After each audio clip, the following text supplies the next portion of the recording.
राजा राम तेरी आरती गाऊं, आरती गाऊं प्यारे आपको मनाऊं, आरती गाऊं प्यारे, आरती गाऊं प्यारे आपको मनाऊं, आरती गाऊं प्यारे आपको मनाऊं। हे राजा राम तेरी आरती गाऊं, हे राजा राम तेरी आरती गाऊं।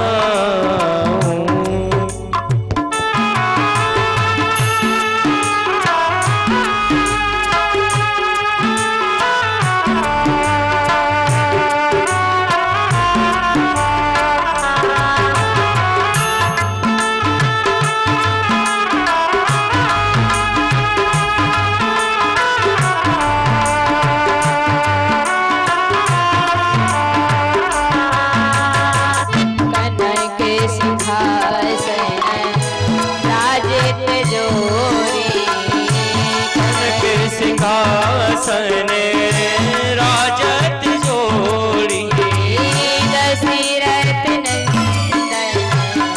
जनक किशोरी, दशरथ नंदन जनक किशोरी,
आपको मनाऊं, हे राजा राम तेरी आरती गाऊं, हे राजा राम तेरी आरती गाऊं। कर्पूर गौरम करुणावतारम संसार विदारम भुजगेन्द्रहारम सदा वसंतम हृदयाल वृंदे भवम भवानी सहितं नमामि। वासुदेवाय हरे परमात्मने प्रणतक्लेशनाशाय गोविन्दाय नमः। नारायणं नमस्कृत्यं नरं चैव नरोत्तमं देवीं सरस्वतीं व्यासं ततो जयमुदीरये।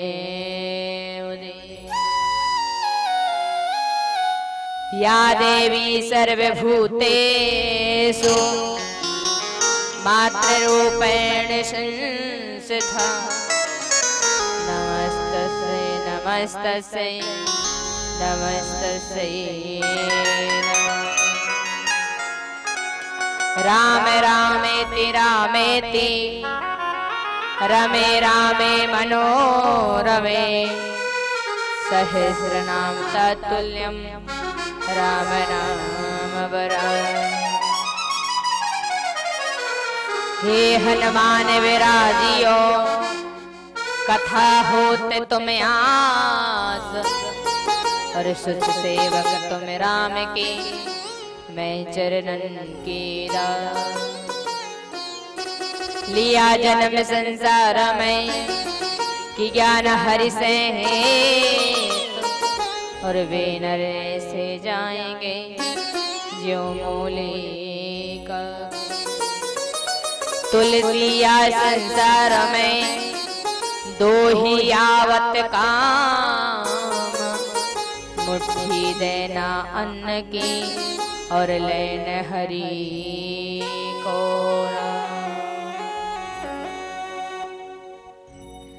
हे हनुमंत अनंत उदार, हमारी कहानी प्रभु को सुना दो।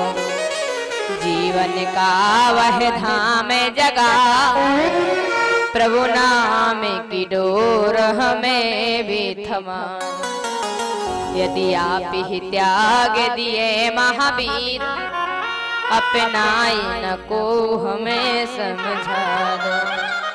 और मेरे तो प्रभु आप ही हो, श्री राम कथा रस पान करा। अभिलाष यही उजबो हनुमान, मेरो मन राम को दास रहे। श्री राघव रूप निहारवे की, इन नैनन में नित्य व्यास रहे। सुख पावे सदा भगवंत कृपा, नहीं और की कछुआस रहे। और तुलसी कविता पर कानन में, जब नो या शरीर में श्वास रहे। बोले श्यावर रामचंद्र की जय। यही एक मंत्र है प्यारा, हरि शरणम हरि शरणम।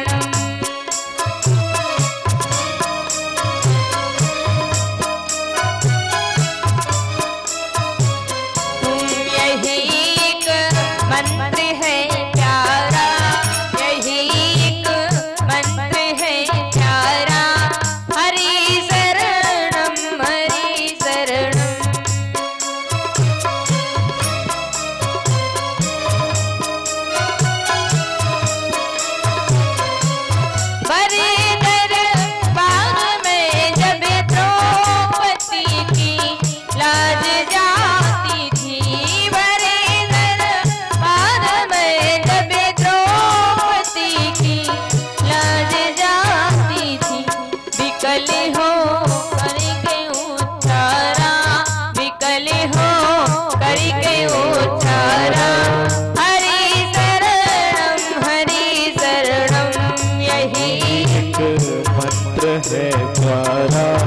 हरि शरणं हरि शरणं।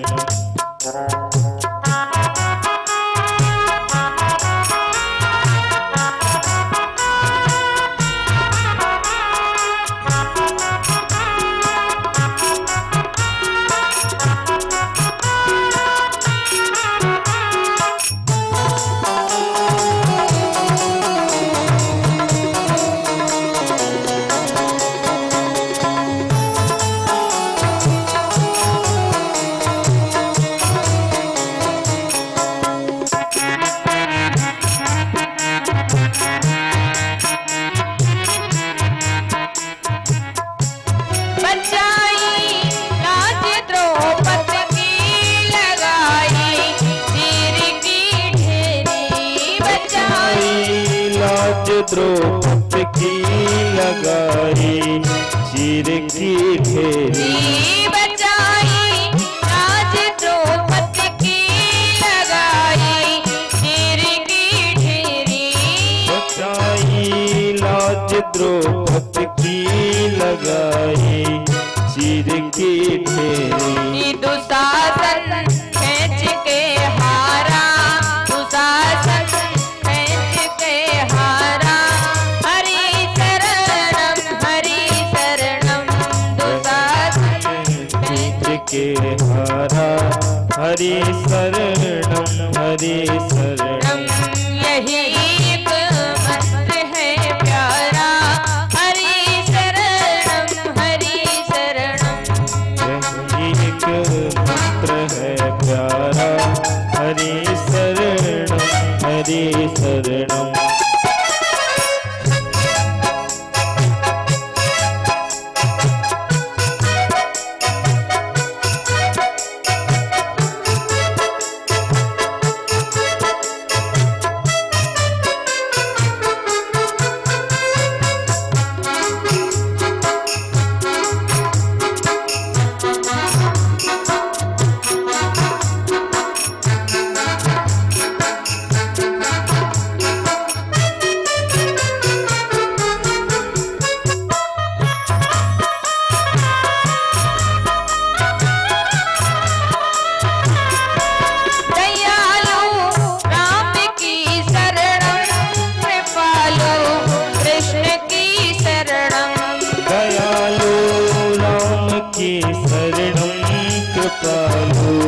कृष्ण की शरणम। दयालु राम की शरणम, कृपालु कृष्ण की शरणम। दयालु राम की शरणम, कृपालु कृष्ण की शरणम। यही एक मंत्र है प्यारा, यही एक मंत्र है प्यारा, हरि शरणम हरि शरणम। यही एक मंत्र है प्यारा, हरि शरणम हरि शरणम। यही एक मंत्र है प्यारा, हरि शरणम हरि शरणम।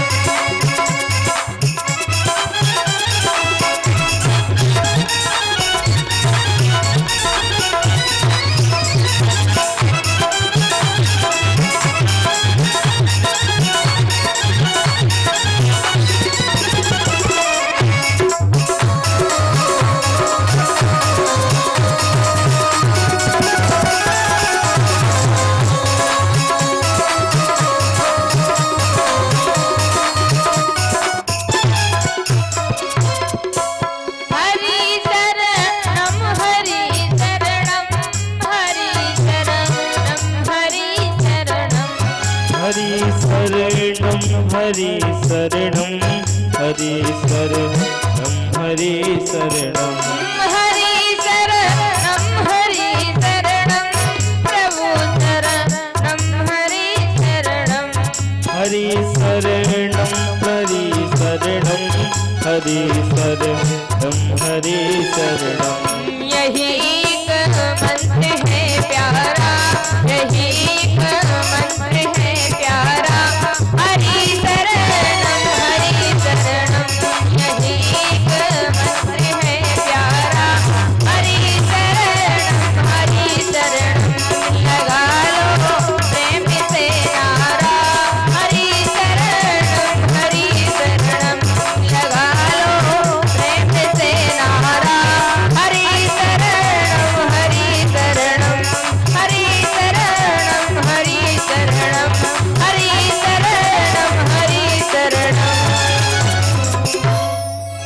बोलिए मुझे जानते नहीं हो, निर्भय होकर के जा रहे हो, तुम्हें पता है इस जंगल में मैं भी रहता हूँ। तो कहता है कि निर्भय चले से न जाने है मोही। तो यहाँ पर प्रसंग आता है, क्या रावण और जटायु की भेंट कभी पहले हो चुकी थी? हाँ, पहले रावण और जटायु मिल चुके हैं। कब? बोले एक समय की बात है, लंका में रावण रहता है मंदोदरी के साथ, और सुबह निकल जाता है। जैसे ही शाम को घर पर आता है, शाम को भवन में आता है, तो मंदोदरी से सिर्फ एक ही बात कहता है, क्या? बोले मंदोदरी, सारे जहान में मेरे से बलवान कोई नहीं है, मैं सबसे बड़ा बलवान हूँ, सबसे ज्यादा ताकतवर हूँ। ये बात को सुन कर मंदोदरी परेशान हो।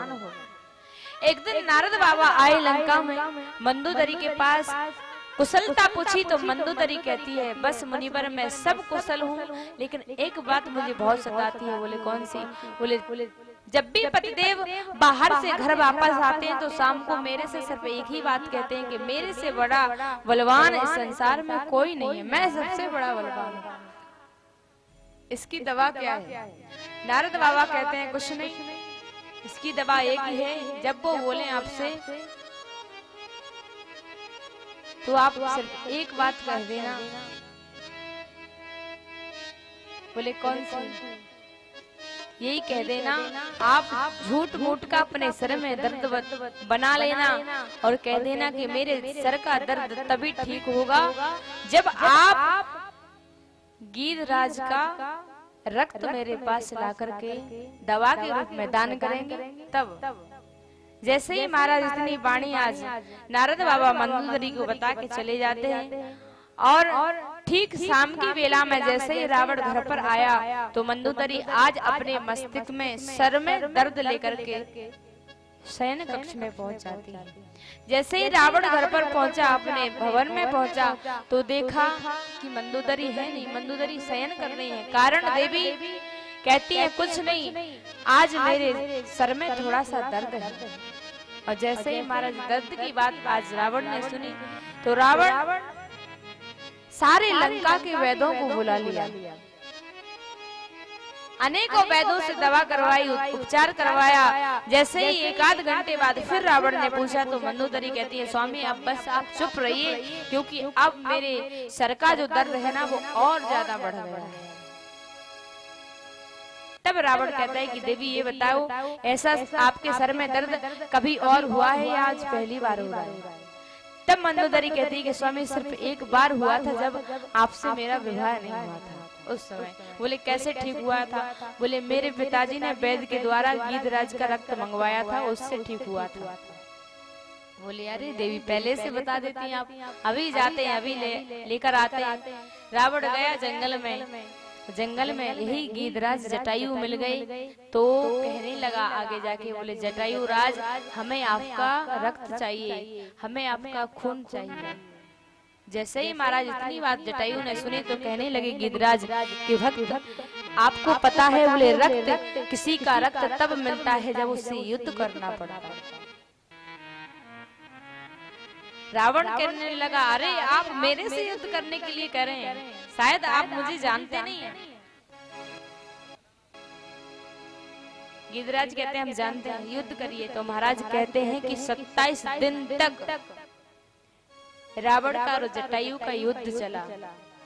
उसके बाद क्या हुआ? परिणाम निकला कि रावण तो जटायु से नहीं जीत पाया, लेकिन जटायु ने रावण के पूरे शरीर को अपनी चोंच से विदीर्ण कर दिया, पूरे शरीर में छिद्र कर दिया। जैसे ही खून से लथपथ आज रावण लंका में पहुंचा, मंदोदरी ने कहा स्वामी मेरा सर का दर्द 27 दिन पहले हो रहा था, तब से तो आज तक मैं मर ही जाती। आप तो इतने दिनों बाद वापस आए हैं, लाए रक्त। रावण कहता है आपको रक्त की पड़ी है, मेरे शरीर को देखिए पहले। तब मंदोदरी कहती है प्रभु अब आप जान गए कि आपसे बलवान भी इस धराधाम पर बहुत है। तो यही बात है कि रावण की और जटायु की भेंट पहले भी हो चुकी है, इसीलिए कहते हैं कि महाराज आज जटायु रावण से कहते हैं कि रे रे दुष्ट ठाण किन होही।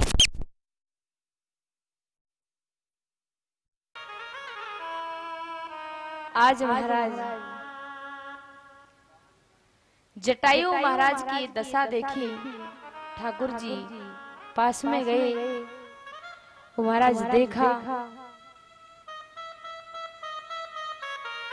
और पूछा जटायु से कि हे भक्त जटायु, आपकी यह दशा किसने की? तो जटायु बड़ा सुंदर भाव कहता है, कहता है हे प्रभु, नाथ दशानन यह गति कीनी और तेहि खल जनक सुता हर लेनी। बोले हे प्रभु, दशानन यानी रावण ने ये मेरी गति की है। गति क्यों कहा? हुई तो दुर्दशा थी ना महाराज। गति कौन सी? बोले जिस गति में, जिस दशा में भगवान भक्त को अपनी गोदी में उठा ले, बोले वो दुर्दशा नहीं, वो गति ही कहलाती। अगर चाहते तो जटायु कह सकते थे कि दशमुख नाथ दशा यह कीनी, लेकिन क्या कहा? बोले नाथ दशानन यह गति कीनी। बोले प्रभु, ये मेरी जो गति हुई है ना, वो दशानन यानी रावण ने की है, और उसी ने माँ वैदेही का हरण किया है। बोले ये आपको खबर देने के लिए मैंने अपने प्राणों को रखा प्रभु, अब मैं जाना चाहता हूँ। तो महाराज आज इतनी बात को कह करके जटायु अपने प्राणों को छोड़ देते हैं।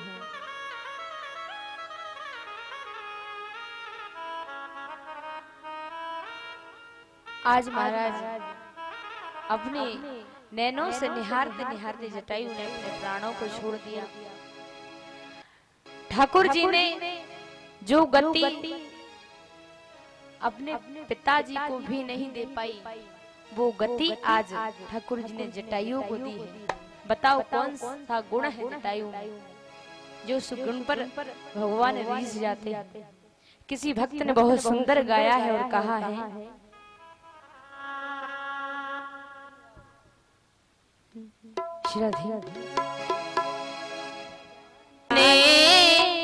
कौन से गुण पर दया निधि रीझ जाती है, न जाने कौन से गुण पर दया रीझ जाती है, न जाने कौन से गुण पर, न जाने कौन से गुण पर दया रीझ जाती है।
न जाने कौन से गुण पर दया निधि रीझ जाती। आज भगवान अपने आंखों से अविरल धारा प्रवाहित करते हैं असुरों की। जटायु का उद्धार किया ठाकुर जी ने। आज विधि विधान से संस्कार करके ठाकुर जी आगे सीता मैया की खोज में चलते हैं और सभी जंगल के पशु पक्षियों से पूछते हैं, हे खग मृग हे मधुकर श्रेणी, तुम देखी सीता मृग ने। जैसे ही महाराज धीरे धीरे ठाकुर जी आगे बढ़े तो एक सुंदर आश्रम दिखाई दिया। एक भक्ति माता अपने आश्रम में बैठ करके ठाकुर जी की तपस्या कर रही है, ठाकुर जी की प्रार्थना कर रही है कि कब ठाकुर जी आए, कब मुझे दर्शन हो। आज बचपन से लेकर के बुढ़ापा आ गया है, नित्य प्रति ठाकुर जी से अनुराग बढ़ता है, नित्य नई आशा उपजती है कि कल नहीं, आज नहीं आ पाए, कल ठाकुर जी आएंगे। और जैसे ही महाराज कल बीत जाता है तो फिर कहती हैं कोई बात नहीं, आज नहीं आए तो सुबह ठाकुर जी आएंगे। नित्य प्रतिदिन जंगल से जाकर के पुष्प लाती है, ठाकुर जी के लिए फल लाती है कि जब ठाकुर जी मेरे आंगन में आएंगे ना तब हम उनको फल का भोजन कराएंगे। कौन है? बोले सबरी मैया। जब बचपन था ना सबरी मैया का, तब गुरुजी ने कहा था कि सबरी अगर तुम इस प्रकार से ही ठाकुर जी से प्रेम करती रहोगी ना तो एक दिन आश्रम पर ठाकुर जी अवश्य आवे। तो बचपन से लेकर के आज सबरी मैया की युवावस्था से लेकर के आज सबरी मैया की वृद्धावस्था आ गई है और आज तक नित्य नया अनुराग होता है, नित्य नया प्रेम होता है, नित्य नई आशा लगती है। और हम लोग यदि किसी का एक दिन इंतजार कर लिया ना, उसने उस दिन नहीं आया तो उससे ही रूठ जाते हैं। बोले कल तू आ चाहे बता, हमें तेरी आवश्यकता नहीं। लेकिन आज सबरी मैया को देखिए कि बचपन से लेकर के वृद्धावस्था आ गई है, तब तक ठाकुर जी की प्रतीक्षा कर रही है। और देखिए आपने कथा में सुना था कि भगवान ना तो समीक्षक को मिलते हैं और भगवान ना परीक्षक को मिलते हैं, भगवान तो सिर्फ प्रतीक्षक को मिलते हैं। आज सबरी मैया प्रतीक्षा कर रही है कि मेरे ठाकुर जी अवश्य आएंगे और नित्य नए रास्ता झाड़ती हैं कि कहीं ठाकुर जी आए, मेरे आश्रम में आए तो ठाकुर जी के कहीं चरणों में कांटे ना लग जाएं, कंकड़ ना चुभ जाएं। तो आज मैया अपना ठाकुर जी के प्रति प्रेम भरा हृदय से रास्ता झाड़ती हैं। एक भक्त ने बहुत सुंदर भाव गाया,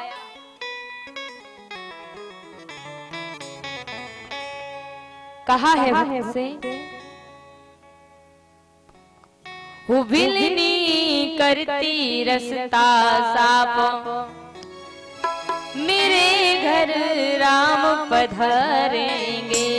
बिलनी करती रसता साप, मेरे घर राम पधारेंगे।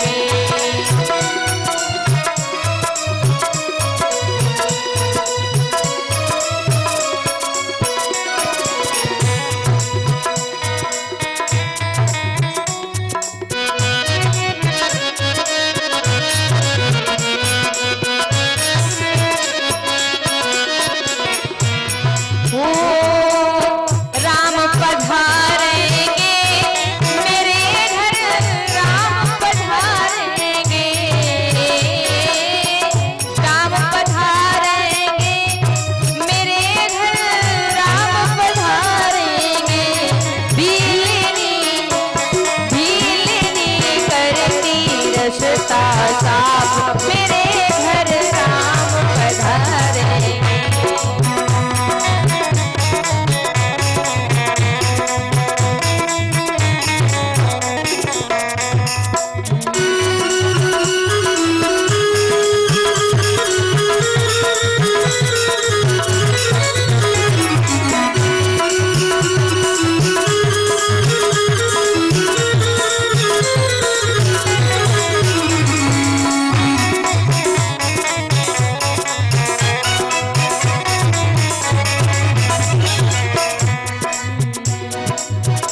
राम लखन की सुंदर जोड़ी नहर निहारेंगे, राम लखन की सुंदर जोड़ी नयन निहारेंगे। दीनानाथ दया करके, दीनानाथ दया कर मुझ भिलनी को तारेंगे। भीलनी भीलनी करती रसता साफ मेरे घर राम पधारेंगे। भीलनी रसता करती साफ मेरे घर राम पधारेंगे।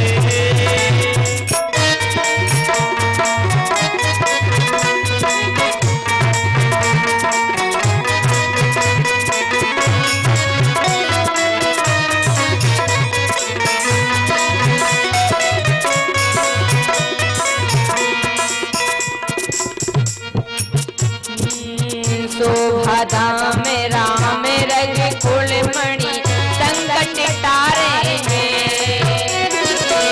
शोभाधाम राम रज कुलमणि संकट टारेंगे।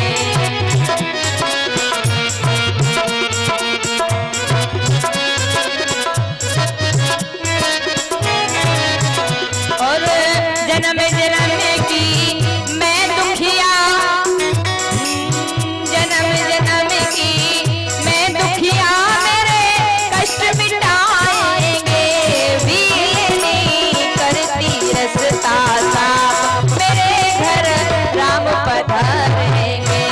भीलनी करती रसता साफ मेरे घर राम पधारेंगे।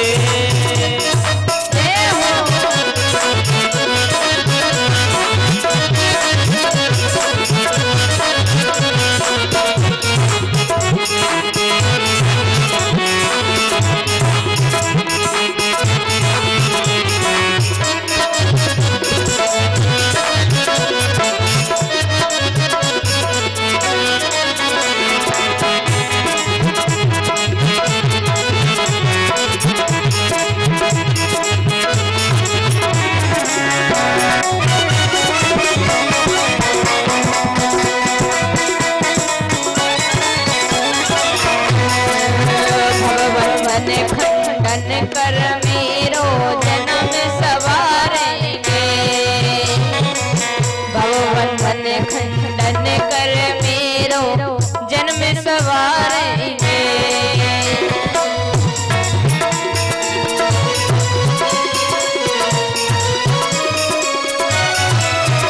और काम क्रोध दो शत्रु हमारे, काम क्रोध जो शत्रु हमारे इनको मारेंगे। भीलनी भीलनी भीलनी करती रसता साफ मेरे घर राम पधारेंगे। भीलनी करती रसता साफ मेरे घर राम पधारेंगे। भीलनी करती रसता साफ मेरे घर राम पधारेंगे। भीलनी करती रसता साफ मेरे घर राम पधारेंगे। मेरे घर राम पधारेंगे। मेरे घर राम पधारेंगे। मेरे घर राम पधारेंगे। बोलिए सबरी मैया की। महाराज आज सबरी मैया रास्ता झाड़ती है, चुन चुन के बाग से सुंदर सुंदर कलियां लाती है, सुंदर सुंदर हार बनाती है। और नित्य प्रतिदिन वो हार रखे के रखे रह जाते हैं। फिर दूसरे दिन जाती है, फिर हार बनाती है, फिर फल लाती है। ऐसे करते करते जब सबरी मैया की वृद्धावस्था आ गई, तब ठाकुर जी एक दिन सबरी मैया के आश्रम में आए। और जैसे ही महाराज सबरी मैया के आश्रम में कैसे आते हैं ठाकुर जी, गोस्वामी महाराज ने लिखा है कि ताहि दे गति राम उधार हो शबरी के आश्रम पगुधार। सबरी देख राम ग्रह आए और मुनि के वचन समुझ जिए भाव। गुरुजी ने क्या कहा था? क्या सबरी मैया को याद आता है दोनों राजकुमारों को देख करके? क्या बोले? गुरुजी ने कहा था मेरे से, मैंने पूछा था कि गुरुजी जब भगवान आएंगे तो मैं उनको पहचानूंगी कैसे? कैसे पता चलेगा कि यही राम जी? तो गुरुजी ने एक बात बताई थी। क्या बोले? राम जी सबरी ऐसे होंगे कैसे? बोले सरसिज लोचन बाहु विशाला, जटा मुकुट सिर और बनवा। बोले हे सबरी इस प्रकार से राम जी आएंगे। तो आज सबरी मैया सबसे पहले क्या देखती है? बोले सरसिज लोचन बाहु विशाला। सबरी मैया अपनी बूढ़ी बूढ़ी आंखों से देखती है कि जो सुंदर सुंदर राजकुमार मेरी कुटिया की ओर आ रहे हैं ना, उनकी भुजाएं बहुत लंबी लंबी हैं, विशाल है। और देखा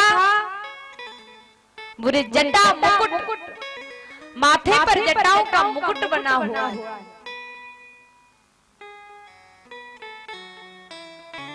और जैसे ही थोड़ा नीचे आकर के देखा तो गले में बनमाला पड़ी हुई है।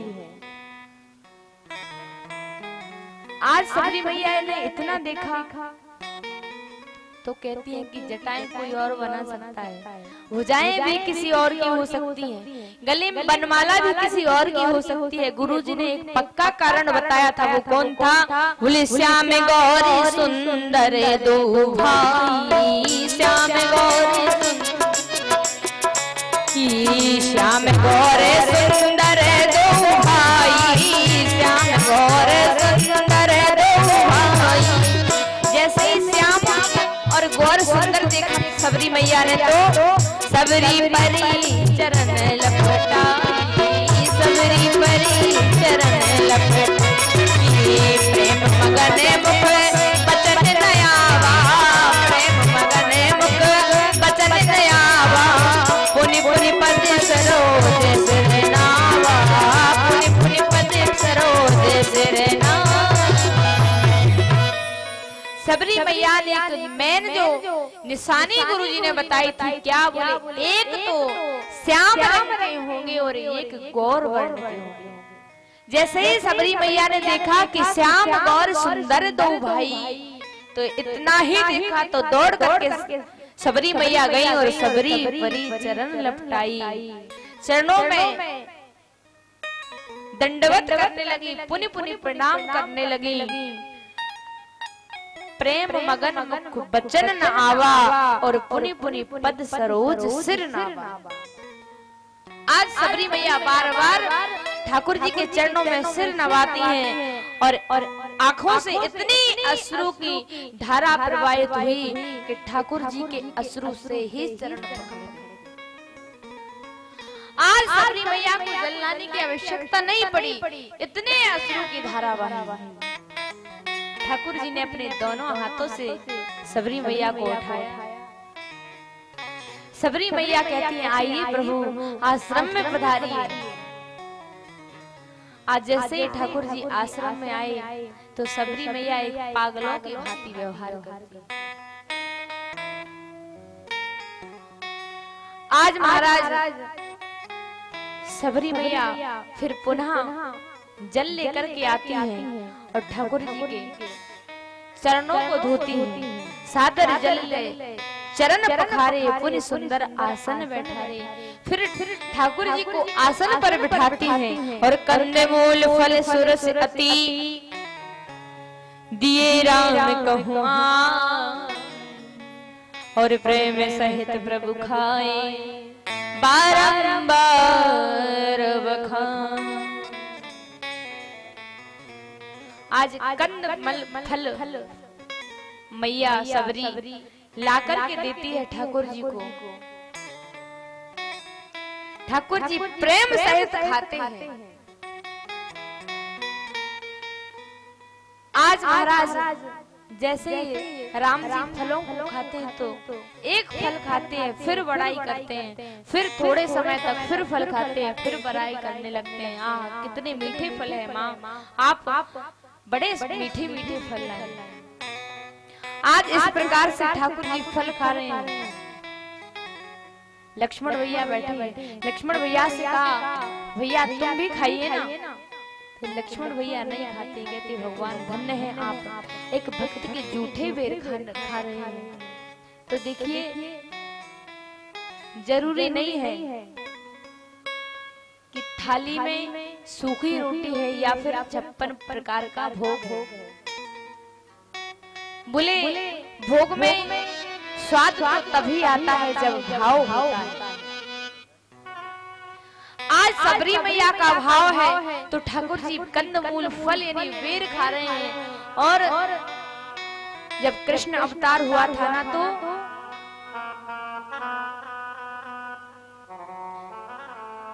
भगवान एक भक्त के घर छिलके खाने के लिए, विदुरानी मैया के घर छिलके खाने के लिए पहुंच गए।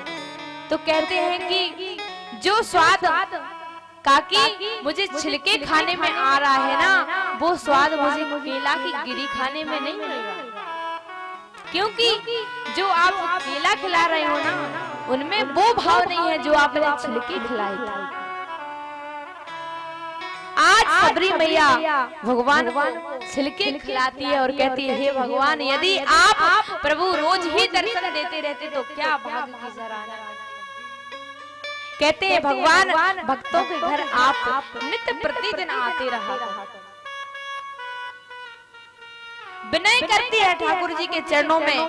ठाकुर जी फल पा रहे हैं और सबरी मैया ठाकुर जी के चरणों में गुणगान गाती है और कहती है,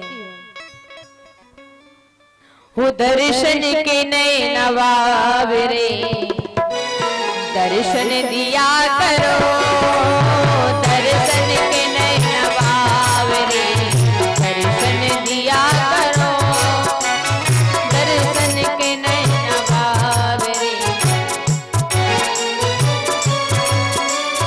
दर्शन के नए नवावरे दर्शन दिया करो,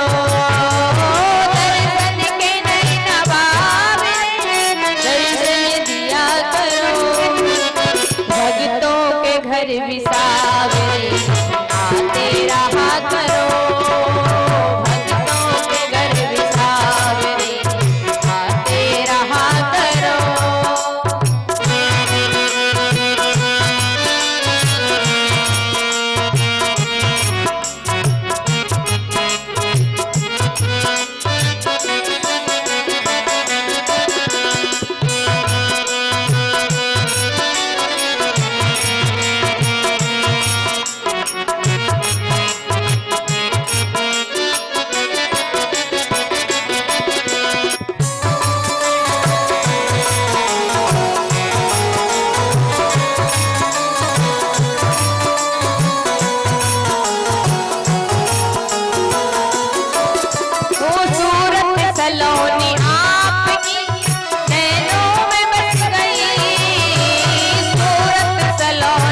हम पर कृपा करो, दर्शन के नैन बाबरे, दर्शन दिया करो भक्तों के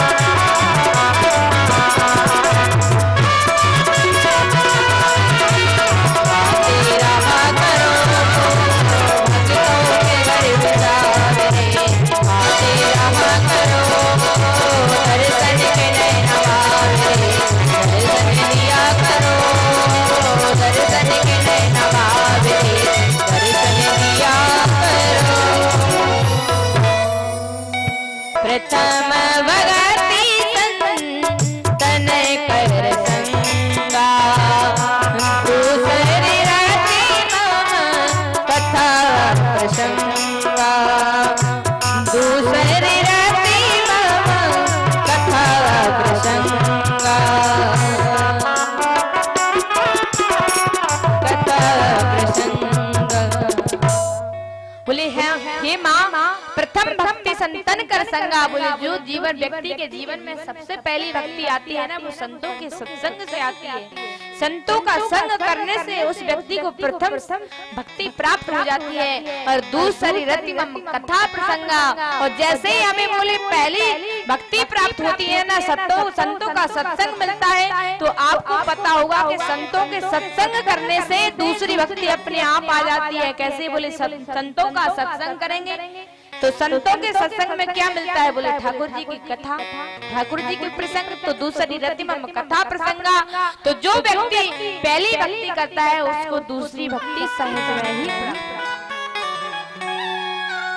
और ठाकुर जी बताते हैं, बोले गुरु पद पंकज सेवा, तीसरी भक्ति यमा, चौथी भक्ति मम गुण गनय, करे कपट तेजेगा।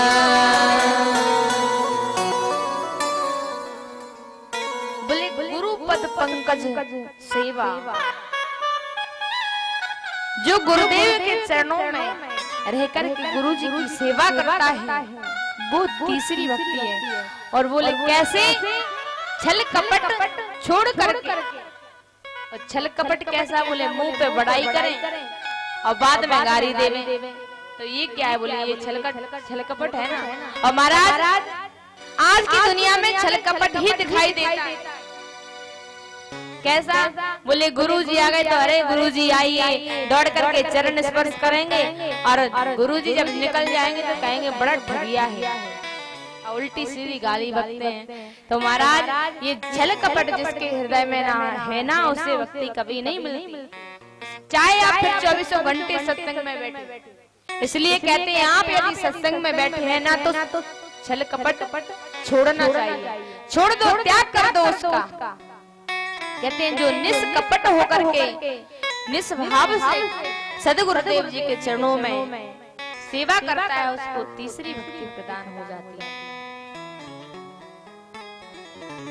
आज ठाकुर जी इस प्रकार से कहते हैं कि मंत्र जाप मम दृढ़ विश्वासा, पंचम भजन सुवेद प्रकाश। बोले पांचवी भक्ति जो गुरु मंत्र लिया है उसका उच्चारण करो, उसका पाठ करो। कहते हैं कि जब हम संतों के सत्संग में जाते हैं तो कथा श्रवण करने के लिए, और जब कथा मिल जाती है तो मन में जिज्ञासा आती है काहे की? बोले गुरुजी बना लो, गुरु दीक्षा ले लो। तो जैसे ही गुरु दीक्षा लेते हैं तो गुरु मंत्र मिलता है, तो फिर उस गुरु मंत्र का जाप करो।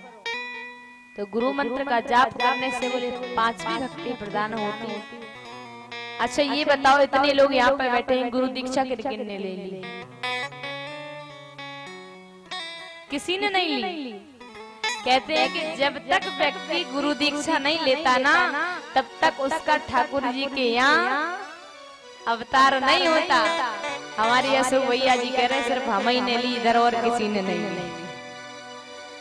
जय हो भैया। इसलिए कहते हैं कि आप भी जल्दी से किसी को गुरु बना लो, गुरु दीक्षा ले लो। क्यों? क्योंकि गुरु दीक्षा से पहले आप चाहे कितना पुण्य कर लो और चाहे कितना पाप कर लो, उसकी कोई गिनती नहीं है। इसलिए अब मन में सोच रहे होंगे, बोले दीदी हम कभी पुण्य करते ही नहीं, हम तो पाप ही पाप करते, तो फिर गुरु दीक्षा लेके करेंगे का? तो ऐसा नहीं है, कभी कभी हमसे पुण्य भी हो जाता है। कैसे? ध्यान देना, देखिए माता बहनें अधिक ज्यादा पुण्य करती हैं। कैसे करती हैं बताएं हम? भला वो माला लेके ना जपे, ना बैठे, ना राम जी का नाम ले। यदि कोई उनके दर पे भूखा प्यासा आ जाता है ना, तो उसको भैया लोग तो भगा देंगे, चल इतना हट्टा कट्टा घूम रहा है, इतना शरीर तेरा इतना अच्छा है, जा 2 रोटी कमा और खा, हम नहीं देंगे तुझे। लेकिन यदि कोई भूखा माता के सामने आ जाए ना, तो महाराज माँ दौड़ करके घर में जाएंगी और रोटी को उठा करके लाएंगी, कहेंगी भैया ले तू खा ले। तो महाराज जय माँ मेरा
देखा और मोते संत अधिक कर लेखा। बोले जो भक्त सारे संसार में मेरा रूप देखता है, सारे संसार के प्राणियों में मेरा रूप देखता है, बोले उस व्यक्ति को सात्विक भक्ति सहज ही प्राप्त हो जाती है।